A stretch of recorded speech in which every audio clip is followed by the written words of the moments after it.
Fala galera, bem-vindos a mais um vídeo aqui do canal Filho de Peixe. Muito prazer, eu sou André Siqueira e neste sábado, véspera de jogo do Santos, é dia de mais um pré-jogo aqui no nosso canal. E a partir de agora quero te contar tudo, mas tudo mesmo, de Santos e Curitiba, Curitiba e Santos que se enfrentam neste domingo na Neoquímica Arena. É isso aí mesmo que você ouviu, na capital paulista, em jogo válido pela 16ª rodada do Campeonato Brasileiro, depois do confronto da Copa do Brasil, em que o Santos saiu classificado com uma vitória no Couto Pereira. Agora é hora de mudar a chave e pensar no Brasileirão. Rodada muito importante porque a tabela está embolada, os times estão quase todos com a mesma pontuação.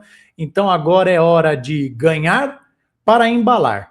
E a partir de agora eu quero te contar quem apita, onde assistir, horário da partida, prováveis escalações e trazer, claro, a lista de relacionados do Santos para esse jogo muito importante. Vem comigo? Clique no botão inscrever-se se você for novo por aqui, seja sempre muito bem-vindo, deixe o seu like, comente, compartilhe, não esqueça de ativar o sininho para saber quando tem um vídeo novo, quando as nossas lives estão começando, considere tornar-se membro do nosso canal. Clique no botão Seja Membro, veja valores e condições, apoie o produtor de conteúdo independente, tá bom? E aliás, nas últimas horas nós rompemos mais uma centena, já somos mais de 18.100 amigos e amigas por aqui, rumo aos 20 mil inscritos, tá bom, galera? E claro, né, amanhã teremos live assim que acabar a partida, é apenas a segunda vez desde a criação deste canal que teremos jogo às 11 horas da manhã, na verdade é a terceira vez, só que numa delas eu estava no estádio, quando eu vou ao estádio não tem live, e na outra vez, lá na Série B, num jogo entre Santos e Brusque, a nossa live começou na hora do almoço, hein? Então você está convidado aqui a bater um papo aqui comigo, e aí depois a gente vai para o almoço de domingo. Pode ser assim? Vamos assistir o jogo do Santos, vamos fazer uma live, e aí depois é hora da macarronada com frango assado. Conto com a sua audiência, hein? Por volta das 13 horas, 1 da tarde, eu estou ao vivo. Gente, vamos começar então parte de serviço, como eu gosto de dizer. A bola rola neste domingo, 11 da manhã. Bota no despertador, hein? Domingo é dia internacional da preguiça, né? Que a gente dorme até mais tarde, mas não vai perder o horário do jogo do Santos, hein? Jogo na Neoquímica Arena, todos os ingressos vendidos, casa cheia, ingresso a preço popular. Dessa vez a diretoria do Santos acertou. No Campeonato Paulista, quando a gente jogou contra o Bragantino, preços salgadíssimos, um escárnio. Dessa vez eles aprenderam. O problema é que o sócio rei, mais uma vez, deu na cara do torcedor do Santos. O sistema de venda de ingressos, de comercialização de ingressos do Santos vai de mal a pior. Transmissão desse jogo, você que não estará no estádio, exclusiva do Premier, para todo o Brasil e também no Premier Internacional, você que eventualmente me acompanha de fora do Brasil. E quem apita o jogo, hein? Quem apita o jogo? Vamos lá, a escala de arbitragem no site da CBF. Paulo César Zanovelli da Silva, da Federação Mineira, ele terá como auxiliares Nailton Júnior de Souza Oliveira, do Ceará, e Luiz Carlos de Franca Costa, do Rio Grande do Norte.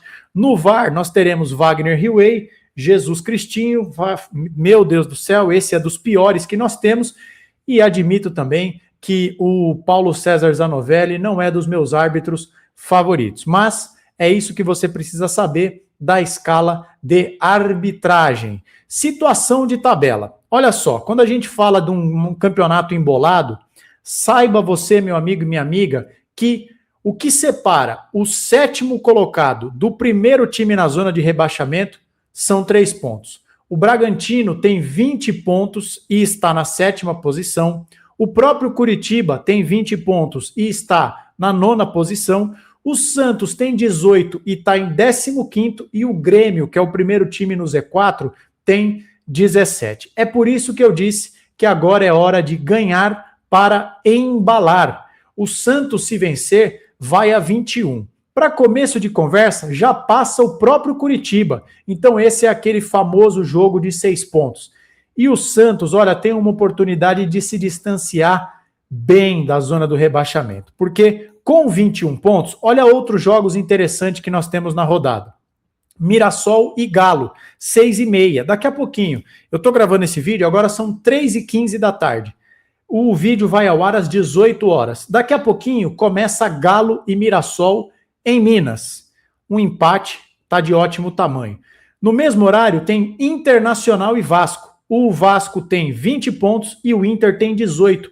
Tá uma posição acima do Santos. Mais um jogo que a gente tem que torcer por um empate.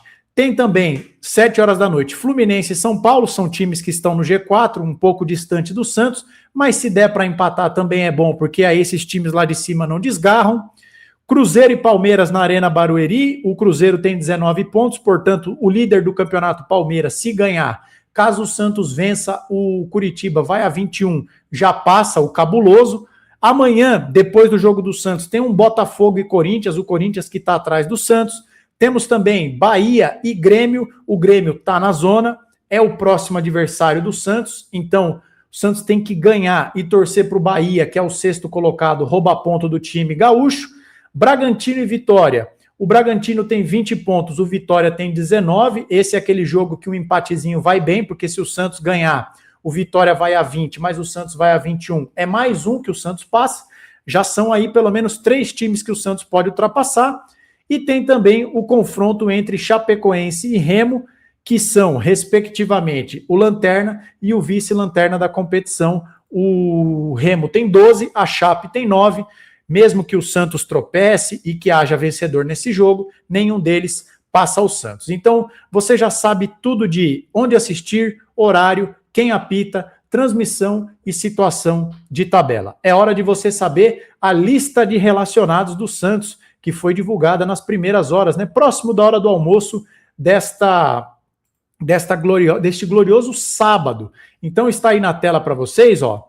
Deixa eu colocar em tela cheia. Eu vou sair daqui e vou ampliar um pouco aqui para vocês, ó, para que nós possamos ver. Quem ilustra a arte dessa vez é Adonis Frias, hein? O zagueiro artilheiro, ele que marcou 2 gols nas 2 últimas partidas e, entre aspas, né, roubou a vaga de titular. Nesse caso, ele conquistou na marra a vaga de titular.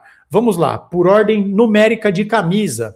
Diógenes, Lucas Veríssimo, Robinho Júnior, Gabigol, Neymar, Rony, Mike, Luan Pérez. Luan Pérez volta depois de um período afastado por um problema de fratura num dedo da mão. William Arão, Igor Vinícius, Lautaro Dias, Moisés, Barreal, João Ananias, Cristian Oliva, Miguelito, Escobar, Roulaser, Gustavinho, Bom Tempo, Rodrigo Falcão, o João Pedro, que vinha sendo o 3º goleiro, desceu para o Sub-20 e está em campo neste momento. O Santos está jogando pela 12ª rodada do Brasileirão Sub-20 com o João Pedro no gol. Brazão, Samuel Pierre volta aos relacionados em razão das lesões de João Schmidt e Gabriel Menino, e o Adonis Frias também está aqui, né, como ele ilustra a arte. As ausências nessa lista de relacionados: por opção técnica, Rincon, Zé Ivaldo e Zé Rafael, tá? Por questão de médica, Tassiano, Menino e também o João Schmidt, além, é claro, do menino Vinícius Lira, que não joga mais esse ano. Então nós temos o retorno do Luan Pérez, volta a figurar na lista de relacionados o Samuel Pierre, uma troca do João Pedro, goleiro, pelo Rodrigo Falcão, e você vai se perguntar: André, cadê o Rafael Gonzaga, que ele não está nessa lista? Pois é, essa é uma ausência sentida. O Rafael Gonzaga está também em campo no Sub-20 e o Cuca tem preferido relacionar apenas um lateral esquerdo e às vezes ali, a depender da circunstância, ele põe o Barreal, se o Santos está precisando atacar, se está precisando defender, muitas vezes ele troca o Escobar pelo Luan Pérez. Então, essa é a lista de relacionados e fica a expectativa para saber se esse será o último jogo de Neymar com a camisa do Santos. Na segunda-feira, por volta das 4 e pouco da tarde, Carlo Ancelotti convoca a seleção brasileira para os jogos da Copa do Mundo. E o que está sendo dito por jornalistas que cobrem o Santos é o seguinte: se o Neymar for convocado, não joga mais com a camisa do Santos até a pausa para a Copa do Mundo, para que ele não se lesione. E se o Neymar não for convocado, vai bater a famosa deprê e pode ser que o Neymar não jogue tanto com a camisa do Santos, e tem gente inclusive falando de aposentadoria, o que eu acho pouco provável, Talvez o Neymar, depois da Copa do Mundo, volte a jogar numa liga periférica, Estados Unidos, sei lá, mas isso, evidentemente, a gente vai tratar nos próximos dias. É claro que assim que sair a convocação, a gente grava um vídeo aqui repercutindo se o Neymar vai ser convocado ou não. Acho que isso é um assunto, a gente analisar isso. E também depois, quando houver a confirmação, se o Neymar continua jogando, se o Neymar não joga mais, se o Neymar vai se aposentar, se ele vai cumprir o contrato com o Santos, a gente vai continuar falando disso aqui no canal, inclusive, tá bom? Então, dito tudo isso, rapidamente, vamos agora para o campinho para a gente fechar o nosso vídeo, porque nós temos bastante coisa para falar sobre o Coritiba na hora do campinho. Então, eu vou colocar o campinho aqui na tela para a gente debater as prováveis escalações. Então, venho aqui para o cantinho mais uma vez. Então, vamos lá, deixa eu puxar aqui para a minha tela o nosso querido campinho. O Santos deve ir a campo com este time que está aí, e aqui eu quero dar crédito, hoje pela manhã, essa provável escalação eu vi numa live do De Olho no Peixe, do grande Felipe Camargo, da Carol Bernardi, do Luciano Dias, entre outros amigos que por lá trabalham. Brazão, Igor Vinícius, Adonis Frias, Lucas Veríssimo e Gonzalo Escobar, William Arão no lugar do lesionado João Schmidt, para aqueles que, assim como eu, tinham a expectativa de Gustavinho no time titular, segundo o De Olho no Peixe, jogará William Arão ao lado de Christian Oliva. E o quarteto que está dando o que falar nos últimos jogos positivamente, Barreal aberto pela esquerda, Rollaser, Bom Tempo e Neymar, todos esses quatro com liberdade de movimentação, Bom Tempo sai da direita, vem para dentro, o Rollaser flutua bastante, o Neymar é um falso 9, mas às vezes é o 10, às vezes ele cai para a ponta esquerda, o Barreal entra na área, enfim, um quarteto ofensivo de bastante mobilidade. Já o Coritiba tem diversos problemas, vamos a eles, tá? Esse é o time do Coxa que entrou em campo contra nós no meio de semana, mas vamos lá. O melhor jogador do time, na minha modesta opinião, e um dos mais talentosos da posição que nós temos no Brasil, Lucas Ronier, pontinha direita canhoto, está suspenso com o terceiro cartão no Campeonato Brasileiro e não joga. O lateral Tinga, que também, na minha modesta opinião, se não é um dos melhores do time, talvez o segundo melhor, top 3 melhores jogadores do time, está lesionado, saiu no começo do jogo contra o Santos, e o Josué é dúvida. Segundo a imprensa do sul do país, o Josué deve jogar meio que no sacrifício, mas ele tem um problema nas costas. E o Josué é um excepcional jogador. Bola parada, visão de jogo, é o grande maestro do time do Coritiba, já está quase chegando em uma dezena de assistências antes do meio do ano. Mas o Josué deve jogar segundo a imprensa do Paraná, do estado do Paraná. Com isso, o que deve acontecer? O Breno Lopes entrando no time no lugar do Lucas Ronier, e aí a grande dúvida na lateral direita é a seguinte: contra o Santos, quando o Tinga se machucou, o que o Fernando Seabra fez? Ele passou o promissor e bom jogador, o jovem Thiago Kozer, para a lateral direita, o Jaci formou dupla com o Bruno Melo e ele colocou o Felipe Jonathan. Isso, a meu ver, foi um erro do Fernando Seabra que o Santos aproveitou muito bem. Porque o Thiago é zagueiro. E ele foi colocado ali numa fogueira e matou o lado direito, deixou o Ronier sem companhia aqui no ataque.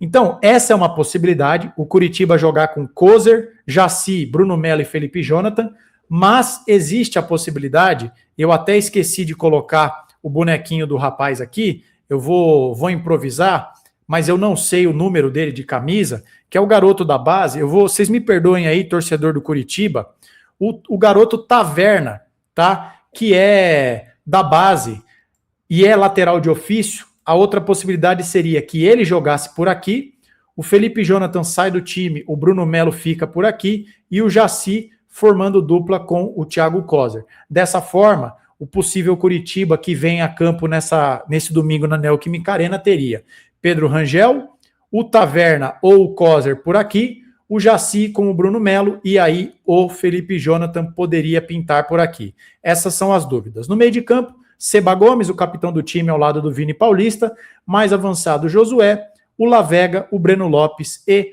o Pedro Rocha. Tá bom, gente? Então, esses são os prováveis times para o jogo de amanhã. A expectativa é de que o Santos se lance ao ataque desde o começo, porque a casa estará cheia, e o Curitiba vai ficar postadinho para sair no contra-ataque. É um dos times com a menor média de posse de bola na competição, moldado para o estilo do Fernando Seabra. Saída no contra-ataque e a famosa transição. No jogo da Copa do Brasil, Curitiba começou o jogo marcando o Santos lá em cima. Será que isso vai se repetir fora de casa? Me parece pouco provável. Mas futebol é uma caixinha de surpresa, como gostam de dizer por aí, e tudo pode acontecer. Independentemente de como será o roteiro do jogo, o que eu espero é que o Santos possa vencer, porque essa é uma oportunidade única para o Santos, engatar a quarta, quinta marcha, subir na tabela de classificação e alcançar a terceira vitória consecutiva, algo que o Santos não faz desde as últimas rodadas do Campeonato Brasileiro do ano passado, quando brigava para não cair, e em sequência ganhou do Sport, do Juventude e do Cruzeiro. De lá para cá, o Santos não chegou nem perto de ganhar 3 vezes seguidas, e inclusive a segunda vitória seguida conquistada no meio da semana foi apenas a primeira vez na temporada que o Santos engatou 2 vitórias seguidas. É hora de ganhar para embalar. E por volta das 13 horas de amanhã, eu estou ao vivo aqui para a gente debater o que foi esse jogo da 16ª rodada do Campeonato Brasileiro. Espero que você tenha gostado desse vídeo. Peço o seu like, a sua inscrição se você for novo por aqui. Comente, compartilhe, diga o que você acha do time titular do Santos, qual a sua expectativa para o jogo, se você vai a Itaquera ou não. E não esqueça de compartilhar o nosso conteúdo e convido você a tornar-se membro para apoiar o produtor de conteúdo independente. A gente volta a qualquer momento com qualquer novidade, mas por enquanto é só. Uma ótima noite de sábado para você, se cuide, fique com Deus, um abraço e até amanhã.